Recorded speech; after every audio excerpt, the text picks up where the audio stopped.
ಗಣ್ಯರೇ, ಆತ್ಮೀಯ ಹೆಬ್ಬಳ್ಳಿ ಹಾಗೂ ಸುತ್ತಮುತ್ತಲಿನ ಎಲ್ಲ ಗ್ರಾಮಸ್ಥ ಬಂಧುಗಳೇ, ಪತ್ರಕರ್ತ ಮಿತ್ರರೇ, ಈಗಾಗಲೇ ನೀವೆಲ್ಲ ಕೂಡ ಈ ವೇದಿಕೆಯಲ್ಲಿ ನೃತ್ಯವನ್ನ ನೋಡೋದಕ್ಕೆ ಕಾತರರಾಗಿದ್ದೀರಿ. ನಾವು ಹೆಚ್ಚಿಗೆ ನಿಮ್ಮ ಸಮಯ ತಗೊಳ್ಳದೆ ಏನು ಇವತ್ತು ಈ ಕಾರ್ಯಕ್ರಮವನ್ನ ಸಂಕ್ರಾಂತಿ ಹಬ್ಬದ ಅಂಗವಾಗಿ ಮತ್ತು ತಾಯಿ ಗಂಗಮ್ಮನ ಒಂದು ಇದರ ಪರವಾಗಿ ಇವತ್ತು ನಡೀತಾ ಇದೆಯೋ, ನಿಮ್ಗೆಲ್ರಿಗೂ ಶುಭ ಆಗಲಿ. ಸಂಕ್ರಾಂತಿ ಹಬ್ಬವನ್ನ ಚೆನ್ನಾಗಿ ನಡೆಸ್ಕೊಂಡೋಗಿ ದೇವರು ನಿಮಗೆ ಒಳ್ಳೇದು ಮಾಡಲಿ. ಮನುಷ್ಯರು ನಂಬಿದ್ರೆ ಒಳ್ಳೇದಾಗ್ತದೋ ಇಲ್ಲ ಗೊತ್ತಿಲ್ಲ, ಆದ್ರೆ ದೇವರು ನಂಬಿದ್ರೆ ಮಾತ್ರ 100ಕ್ಕೆ 100 ಒಳ್ಳೇದಾಗ್ತದೆ. ಈ ಸಂಕ್ರಾಂತಿ ಹಬ್ಬ ನಿಮಗೆ ಮುಂದೆ ಒಳ್ಳೆ ಬೆಳೆ, ಒಳ್ಳೆ ಮಳೆ ಮತ್ತು ಸುಖ ಶಾಂತಿ ತರಲಿ ಅಂತೇಳಿ ನಾನು ನಿಮ್ಗೆಲ್ಲರೂ ಹಾರೈಸಿ ನನ್ನ 2 ಮಾತನ್ನ ಮುಗಿಸ್ತಾ ಇದ್ದೀನಿ. ಹೆಬ್ಬಳ್ಳಿ ಗ್ರಾಮದಲ್ಲಿ ಏನು ಸಂಕ್ರಾಂತಿ ಹಬ್ಬದ ಪ್ರಯುಕ್ತ ಒಂದು ದೊಡ್ಡ ಕಾರ್ಯಕ್ರಮವನ್ನು ಹಮ್ಮಿಕೊಂಡಿದ್ದೀನಿ. ಈ ಕಾರ್ಯಕ್ರಮದ ಮುಖ್ಯ ಕೇಂದ್ರ ಬಿಂದು ಆಗ್ತಕ್ಕಂಥ ನಮ್ಮ ನಾಗರಾಜಣ್ಣವರೇ, ನಮ್ಮ ಶ್ರೀನಿವಾಸ ರೆಡ್ಡಿ ಅವರೇ, ಹೆಬ್ಬಳ್ಳಿ ನಮ್ಮ ಪ್ರಭಾಕರನವರೇ, ವರದಪ್ಪನವರೇ, ಗಣಪನವರೇ ನಮ್ಮ ಸಂದರ್ಭದಲ್ಲಿ ಸೇರಿದ್ದಾರೆ. ಬಹುಶಃ ಯುವಕರೆಲ್ಲ ತುಂಬಾ ಉತ್ಸಾಹದಲ್ಲಿದ್ದಾರೆ. ನಾವು ಏನ್ ಮಾತಾಡಿದ್ರು ಈಗ ಅವ್ರಿಗೆ ಕಿವಿಗೆ ಹೋಗಲ್ಲ. ಕಾರಣ ಏನಪ್ಪಾ ಅಂತಂದ್ರೆ ಇಲ್ಲಿನ ಒಂದು ಮನರಂಜನೆ ಕಾರ್ಯಕ್ರಮ ವೀಕ್ಷಣೆ ಮಾಡಬೇಕಾಗಿರ್ತದೆ. ನಾವೇನು ಹೆಚ್ಚಿಗೆ ಟೈಮ್ ತಗೊಳ್ಳೋದಿಲ್ಲ. ಏನು ಇವತ್ತು ದಿನ ಈ ಒಂದು ಕಾರ್ಯಕ್ರಮ ಹಮ್ಮಿಕೊಂಡಿರ್ತಕ್ಕಂಥ ಈ ಕಾರ್ಯಕ್ರಮದ ಮುಖ್ಯ ರೂವಾರಿಗಳು ನಮ್ಮ ಪ್ರಭಾಕರನವರು. ಬಹುಶಃ ಪ್ರಭಾಕರನವರು ಇಂಥ ಒಂದು ಕಾರ್ಯಕ್ರಮಗಳನ್ನ ಸುಮಾರು ಕಾರ್ಯಕ್ರಮಗಳಿಗೆ ಒಂದು ಈ ಭಾಗದಲ್ಲಿ ನಡೆಸಿದ್ದಾರೆ. ಬಹುಶಃ ಮೊನ್ನೆ ಒಂದು ಸ್ಕೂಲ್ ಕಾರ್ಯಕ್ರಮ, ಸೈಕಲ್ ವಿತರಣೆ ಕಾರ್ಯಕ್ರಮವನ್ನು ಬಹಳ ಜೋರಾಗಿ ಇಟ್ಕೊಂಡಿದ್ರು. ಬಹುಶಃ ಅವರು ಒಂದು ಮುಂದಿನ ಒಂದು ಗುರಿ ಏನೋ ಇಟ್ಕೊಂಡು ಆ ಒಂದು ಗುರಿಯನ್ನು ತಲುಪಬೇಕಂತ ಹೇಳ್ಬಿಟ್ಟು ಈ ಒಂದು ಕಾರ್ಯಕ್ರಮಗಳು ತುಂಬಾ ಉತ್ಸಾಹದಿಂದ ಮಾಡ್ತಿದ್ದಾರೆ. ದೇವರು ಒಳ್ಳೇದು ಮಾಡಲಿ. ಅಂದ್ರೆ ಹಣೆ ಬರ ಇರಬೇಕು.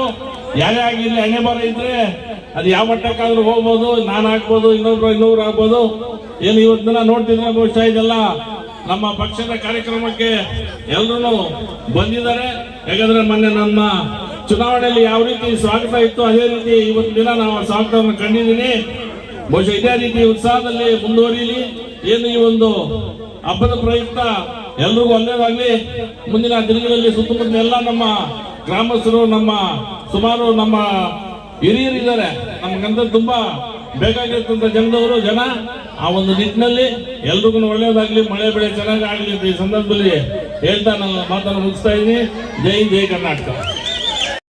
ಆಸೀನರಾಗಿರ್ತಕ್ಕಂಥ ಎಲ್ಲ ಗಣ್ಯಮಾನ್ಯರೇ, ವೇದಿಕೆಯ ಮುಂಭಾಗದಲ್ಲಿ ಆಸೀನರಾಗಿರ್ತಕ್ಕಂಥ ಈ ಊರಿನ ಮತ್ತು ಸುತ್ತಮುತ್ತಲಿನ ಗ್ರಾಮಸ್ಥರೇ, ಪತ್ರಿಕಾ ಮತ್ತು ದೃಶ್ಯ ಮಾಧ್ಯಮದವರೇ, ನಮ್ಮ ಸಾಮೇಗೌಡರು ಹೇಳಿದಾಗೆ ಇದು ಮಾತಾಡುವಂತ ವೇದಿಕೆನೂ ಅಲ್ಲ. ಆದ್ರೆ 1-2 ಮಾತು ಮಾತಾಡಿ ನನ್ನ ಮಾತನ್ನು ಮುಗಿಸ್ತಾನೆ. ಹಿಂದಿನ ವರ್ಷವೂ ಕೂಡ ಇದೇ ರೀತಿ ಒಂದು ಆರ್ಕೆಸ್ಟ್ರಾವನ್ನ ಏರ್ಪಡಿಸಿದ್ರು ಪ್ರಭಾಕರ್ ಅವರು. ಇಲ್ಲಿ ಕಾರ್ಯಕ್ರಮಕ್ಕೆ ಬಂದಿದ್ದೀವಿ. ಒಂದನ್ನು ನಾನು ತಮ್ಮ ಮುಂದೆ ಹೇಳಲಿಕ್ಕೆ ಇಷ್ಟಪಡ್ತೇನೆ. ಯಾರು ದೇವರನ್ನು ನಂಬ್ತಾರೋ, ಯಾರು ದೇವರಲ್ಲಿ ನಂಬಿಕೆ ಇಟ್ಟು ಬದುಕ್ತಾರೋ, ಯಾವತ್ತೂ ದೇವರು ನಮ್ಮನ್ನು ಕೈ ಬಿಡೋದಿಲ್ಲ. ಮನುಷ್ಯರಾಗಿ ಹುಟ್ಟಿದ್ದೀವಿ, ಮನುಷ್ಯರಾಗಿ ಇನ್ನಲ್ಲ ನಾಳೆ ಸಾಯ್ತೀವಿ. ಆ ಹುಟ್ಟು ಸಾವಿನ ಮಧ್ಯೆ ನಾವೇನೆಲ್ಲ ಒಂದು ಒಳ್ಳೆ ಕಾರ್ಯಗಳು ಮಾಡಿ ಹೋಗುತ್ತೀವಿ, ಅದು ಯಾವತ್ತೂ ಕೂಡ ನಮ್ಮನ್ನು ಹಿಂಬಾಲಿಸ್ತದೆ. ನಾವು ಈ ಪ್ರಪಂಚವನ್ನು ಅಗಲಿ ಹೋದ ಮೇಲೆ ಕೂಡ ಜನ ನಮ್ಮನ್ನ ಮೆಲುಕಾಗ್ತಾರೆ. ಯಾಕೆ ಮಾತನ್ನು ಹೇಳ್ತಾ ಇದ್ದೀನಿ ಅಂತ ಹೇಳಿದ್ರೆ, ಆ ತಾಯಿ ಗಂಗಮ್ಮನ ಒಂದು ಕೃಪಾ ಕಟಾಕ್ಷ ಈ ಭಾಗದ ಎಲ್ಲಾ ಜನರ ಮೇಲೆ ಇರ್ಬೇಕಾಗ್ತದೆ. ಯಾಕಂದ್ರೆ ನಮ್ಗೆ ಎಷ್ಟೇ ಹಣ ಇದ್ರು, ನಮ್ಗೆ ಎಷ್ಟೇ ಆಸ್ತಿ ಇದ್ರು ಕೂಡ ಅವು ಇನ್ನೆಲ್ಲ ನಾಳೆ ನಮ್ಮ ಜೊತೆ ಇರ್ಬೋದು ಅಥವಾ ನಮ್ಮನ್ನು ಬಿಟ್ಟು ಹೋಗ್ಬೋದು. ಆದ್ರೆ ಕೊನೆಯದಾಗಿ ನಮ್ಗೆ ನೆಮ್ಮದಿ ಕೊಡ್ತಕ್ಕಂಥದ್ದು ಏನೋ ಒಂದು ದೇವಸ್ಥಾನದಲ್ಲಿ ಹೋಗಿ ರಾಮ ಗೋವಿಂದ ಅಂತ ನಾವು ದೇವ್ರ ಮುಂದೆ ಕೈ ಕಟ್ಟಿ ಒಂದು 5 ನಿಮಿಷ ಆತನ ಒಂದು ಧ್ಯಾನ ಮಾಡಿದಾಗ ನಮಗೆ ಒಂದು ಅಗೋಚರವಾದಂತ ಒಂದು ಏನೋ ಒಂದು ಅಗೋಚರವಾದಂತ ಒಂದು ಇದು ನಮ್ಗೆ ಮಂದಟ್ಟ ಆಗ್ತದೆ. ಅಂದ್ರೆ ದೈವಾನುಗ್ರಹ ನಮ್ಗೆ ಯಾವತ್ತೂ ಕೂಡ ಇರ್ತದೆ.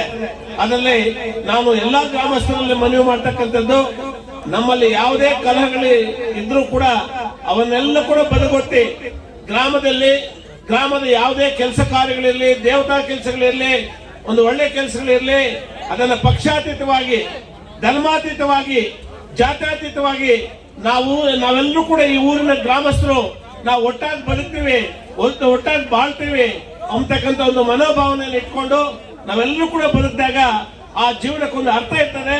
ಆ ನಿಟ್ಟಿನಲ್ಲಿ ನೀವೆಲ್ಲರೂ ಕೂಡ ಆ ತಾಯಿ ಗಂಗಮ್ಮ ಒಂದು ಕೃಪಾ ಕಟಾಕ್ಷ ತಮ್ಮ ಮೇಲೆ ಕೂಡ ಇರಬೇಕು ಅಂತ ಹೇಳ್ತಾ, ಕೊನೆಯದಾಗಿ ನನ್ನ ಸ್ನೇಹಿತರಾಗಿರ್ತಕ್ಕಂಥ ಪ್ರಭಾಕರ್ ಬಗ್ಗೆ ಹೇಳಬೇಕಾಗ್ತದೆ.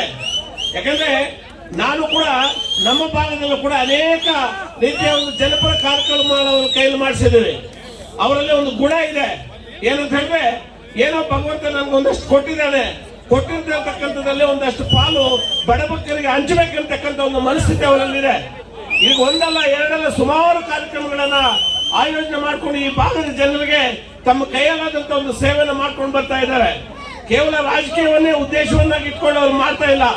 ನಾನು ಆಗ್ಲೇ ಇದ್ದಾಗ ಏನೋ ದೇವರು ಒಂದಷ್ಟು ಕೊಟ್ಟಿದ್ದಾನೆ, ನನಗೂ ಇಲ್ಲಿ ಒಂದಷ್ಟು ಬೇರೆಯವ್ರು ಇಲ್ಲ ಅಂತಕ್ಕಂಥ ಒಂದು ಭಾವನೆಯನ್ನು ಇಟ್ಕೊಂಡು ಇವತ್ತು ಒಳ್ಳೆ ಜನಪರ ಕಾರ್ಯಕ್ರಮಗಳನ್ನು ಮಾಡ್ತಾ ಇದ್ದಾರೆ. ಮುಂದೆ ರೋಟರಿ ಸೆಂಟ್ರಲ್ ಅಧ್ಯಕ್ಷರು ಕೂಡ ಆಗಲಿದ್ದಾರೆ. ಅವರ ಅವ್ರ ಕೆಲಸದಲ್ಲೇ ಅವರ ಮುಂದಿನ ದಿನಗಳಲ್ಲಿ ನನಗೆ ಸಂಪೂರ್ಣವಾದಂತಹ ಒಂದು ಭರವಸೆ ಇದೆ. ಅವರ ಅಧ್ಯಕ್ಷತೆಯಲ್ಲಿ ಅಭೂತಪೂರ್ವವಾದಂತಹ ಒಂದು ಜನಪರ ಕಾರ್ಯಕ್ರಮಗಳನ್ನ ಮತ್ತಷ್ಟು ಮಾಡ್ತಾರೆ ಅಂತಕ್ಕಂಥ ಒಂದು ಆಶಾಭಾವನೆ ಇದೆ ಅಂತ ಹೇಳ್ತಾ, ಏನೋ ಒಂದು ಈ ವೇದಿಕೆ ಕರೆಸಿ ಒಂದು ಕೆಲವಾರು ಮಾತುಗಳನ್ನು ಆಡುವಂತ ಒಂದು ಅವಕಾಶವನ್ನು ಕೊಟ್ಟಂತ ತಮ್ಮೆಲ್ಲರಿಗೂ ನನ್ನ ನಮನಗಳನ್ನು ಸಲ್ಲಿಸಿ ನನ್ನ ಮಾತನ್ನು ಮುಗಿಸ್ತಾ ಇದ್ದೀನಿ. ಗಂಗಮ್ಮ ದೇವಿಯ ಜಾತ್ರೆ ಮತ್ತು ಮಕರ ಸಂಕ್ರಾಂತಿಯ ಹಬ್ಬದ ಪ್ರಯುಕ್ತ ಹೆಬ್ಬಣಿ ಗ್ರಾಮದಲ್ಲಿ ಏನು ಮನೋರಂಜನೆ ಕಾರ್ಯಕ್ರಮಕ್ಕೆ ಆಗಮಿಸಿ ಆಸೀನರಾಗಿರ್ತಕ್ಕಂಥ ನನ್ನ ಗುರುಗಳು, ನನ್ನ ಮಾರ್ಗದರ್ಶಿಗಳು, ಪೂರ್ವ ಕ್ಷೇತ್ರದ ಕೋಮುಲ್ ನಿರ್ದೇಶಕರು ಆಗಿರ್ತಕ್ಕಂಥ ಕಾಡೇನಹಳ್ಳಿ ನಾಗರಾಜನ್ ಅವರೇ, ಮತ್ತೋರ್ವರು ಪಶ್ಚಿಮ ಕ್ಷೇತ್ರದ ಕೋಮುಲ್ ನಿರ್ದೇಶಕರು ಆಗಿರ್ತಕ್ಕಂಥ BV ಸಾಮಣ್ಣ ಅವರೇ, ಮತ್ತೋರ್ವರು ನನ್ನ ಅಣ್ಣನ ಸಮಾನರಾದ ಹಿರಿಯ ಖ್ಯಾತ ವಕೀಲರು ಆಗಿರ್ತಕ್ಕಂಥ ಶ್ರೀನಿವಾಸ ರೆಡ್ಡಿ ಅಣ್ಣವರೇ, ವೇದಿಕೆಯಲ್ಲಿ ಆಸೀನರಾಗಿರ್ತಕ್ಕಂಥ ಎಲ್ಲ ಹಿರಿಯರೇ, ಅಕ್ಕಪಕ್ಕ ಪಂಚಾಯತಿಗಳಿಂದ ಬಂದಿರತಕ್ಕಂಥ ಹಿರಿಯರು, ಕಿರಿಯರು ಮತ್ತು ವೇದಿಕೆಯ ಮುಂಭಾಗ ಏನು ತಾವು ಸೇರಿದಿರೋ ನಿಮ್ಮನ್ನೆಲ್ಲರನ್ನು ಉದ್ದೇಶಿಸಿ ಮತ್ತು ನಮ್ಮ ಯೂಟ್ಯೂಬ್ ಮಿತ್ರರು, ಪತ್ರಿಕಾ ಮಾಧ್ಯಮ ಮಿತ್ರರ ಸ್ನೇಹಿತರು ಎಲ್ಲರಿಗೂ ಕೂಡ ಏನು ಆಗಮಿಸಿದರೋ ಎಲ್ಲರಿಗೂ ಧನ್ಯವಾದಗಳನ್ನು ಹೇಳ್ತಾ, ಹೆಬ್ಬಣಿಯಲ್ಲಿ ಇವತ್ತು ಎರಡು ವಿಷಯವನ್ನ ನಾನು ಪ್ರಸ್ತಾಪಿಸಿ ಮಾತಾಡಲೇಬೇಕಾಗಿರ್ತದೆ. ನಮ್ಮ ಹೆಬ್ಬಣಿಗೆ ಬಂದಾಗ ನಮ್ಮ ಕೃಷ್ಣಪ್ಪ ಅವರ ಪ್ರಭುವನ್ನ ನಾವು ನೆನೆಸ್ಕೊಳ್ಳೇಬೇಕು. ಇನ್ನೊಬ್ಬರು ನಮ್ಮ ಬ್ಯಾಗ್ ವೆಂಕಟೇಶನ್ ಅವ್ರನ್ನ, ಈಗಾಗಲೇ ಅವರು ಸ್ವಲ್ಪ ದಿನ ಅಂತರದಲ್ಲಿ ತೀರ್ಕೊಂಡಿದ್ರು, ಅವ್ರನ್ನೆಲ್ಲ ಕೂಡ ನಾವು ಇವತ್ತು ಸ್ಮರಿಸ್ಕೋಬೇಕಾಗ್ತದೆ. ಯಾಕೆಂತಂದ್ರೆ ಅವರು ಹಿರಿಯರಾಗಿದ್ರು ಈ ಊರಿಗೆ. ಇಲ್ಲಿ ಪ್ರೋಗ್ರಾಮ್ ನಡೆಯುವಾಗ ನಮ್ಮ ಬ್ಯಾಗ್ ವೆಂಕಟೇಶನ್ ಅವರು ಅಲ್ಲೇ ಮನೆಯಿಂದ ಕಾಣ್ತಾ ಇದ್ರು ಪಾಪ. ಯಾವತ್ತು ನಾವು ಇಲ್ಲಿ ಇದೇ ಸ್ಟೇಜ್ಗೆ ಎಷ್ಟೋ ಸತಿ ಕರೆಸಿ ಅವ್ರಿಗೂ ಕೂಡ ಸನ್ಮಾನ ಮಾಡಿಸಿದ್ವಿ. ಹೆಬ್ಬಣಿಯಲ್ಲಿ ಏನಿದು ಆರ್ಕೆಸ್ಟ್ರಾ ಕಾರ್ಯಕ್ರಮ ನಂದು ಸತತವಾಗಿ 3ನೇ ವರ್ಷ, 3 ವರ್ಷ ಸತತವಾಗಿ ನಿಮ್ಮ ಕಾರ್ಯಕ್ರಮವನ್ನು ನಡೆಸಲಿಕ್ಕೆ ನಾನು ನನ್ನ ಸಹಾಯವನ್ನು ಕೂಡ ಮಾಡಿದ್ದೀನಿ. ಅದೇ ತರ ಹೆಬ್ಬಣಿಯಲ್ಲಿ ತಿರುಮಲ ಪಾದಯಾತ್ರೆಗೆ, ಯಾಕೆಂತಂದ್ರೆ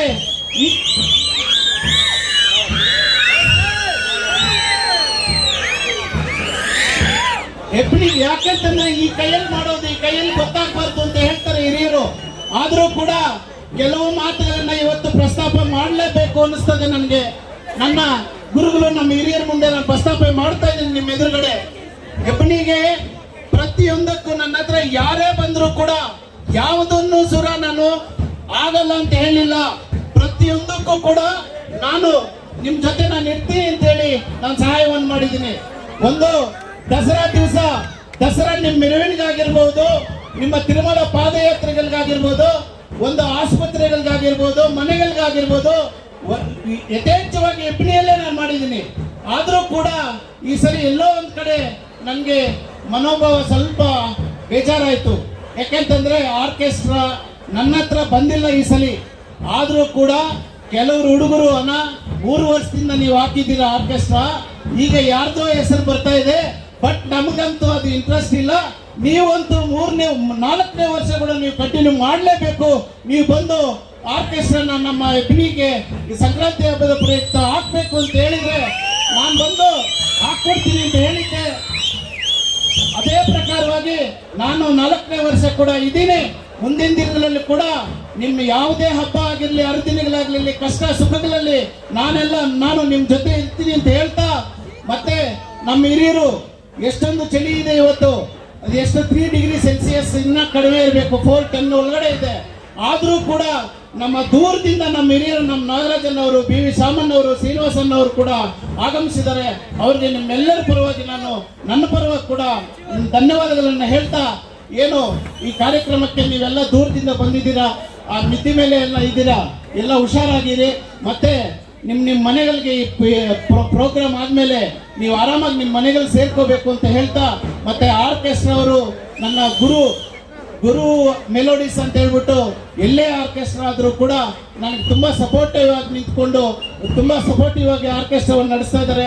ಅವ್ರಿಗೂ ಕೂಡ ನೀವು ಗೌರವವನ್ನು ಕೊಟ್ಟು ಕೊನೆವರೆಗೂ ಕೂಡ ನೀವೆಲ್ಲರೂ ಎಂಜಾಯ್ ಮಾಡಿ ಅವ್ರನ್ನು ಸಂತೋಷದಿಂದ ಕಲಿಸ್ಕೊಡ್ಬೇಕಾಗಿ, ಮತ್ತು ನಮ್ಮ ಪೊಲೀಸ್ ಸಿಬ್ಬಂದಿ ಏನಿದಾರೋ ಅವ್ರಿಗೂ ಕೂಡ ನಾನು ಧನ್ಯವಾದಗಳನ್ನು ಹೇಳ್ತಾ, ನಿಮ್ಮೆಲ್ಲರಿಗೂ ಅನ್ಸುತ್ತಾ ಈ ಅವಕಾಶಕ್ಕೆ ಏನು ನನಗೆ ಮರು ಅವಕಾಶ ಕಲಿಸ್ಕೊಟ್ಟಿದ್ದ ನಿಮ್ಮ ಕಾಲೋನಿಯ ಎಲ್ಲಾ ಹುಡುಗರಿಗೂ ಕೂಡ, ಯುವಕರು ಏನು 30-40 ಜನ ಬಂದು ನನ್ನ ಹತ್ರ ನೀವೇ ಹಾಕ್ಸ್ಬೇಕು ಅಂತ ಏನು ಹೇಳಿದ್ರು, ಅವರೆಲ್ಲರಿಗೂ ಕೂಡ ಪ್ರತಿಯೊಬ್ಬರಿಗೂ ಹೆಸರು ಪರವಾಗಿ ನಾನು ಧನ್ಯವಾದಗಳನ್ನು ತಿಳಿಸ್ತಾ ನನ್ನ ಮಾತನ್ನು ಮುಗಿಸ್ತಾ ಇದ್ದೀನಿ.